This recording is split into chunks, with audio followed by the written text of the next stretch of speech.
Komandan Kodim 1715 Yahukimo Letkol Infanteri Tommy Yudhistio menyebutkan kelompok kriminal bersenjata pimpinan Elkios Kobak dilaporkan melakukan penyerangan dan membunuh seorang pendulang emas.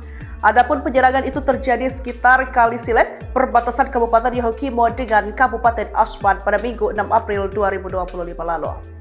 Meski demikian, Tommy masih belum bisa memastikan jumlah korban karena kesulitan mencapai lokasi. Selain itu, jika menuju lokasi melewati Asmat, maka bisa digunakan perahu motor. Sedangkan bila dari Kabupaten Asmat dapat menggunakan perahu motor dengan menyusuri sungai. Diketahui KKB diduga melakukan penyerangan adalah kelompok Yahukimo yang dipimpin oleh Elkios Kobak. Akan tetapi Tommy membantah pendulang emas yang menjadi korban pembunuhan KKB di Kali Silet, perbatasan Kabupaten Yahukimo dengan Kabupaten Asmat, merupakan anggota TNI. Padahal korban merupakan seorang warga sipil yang mendulang emas.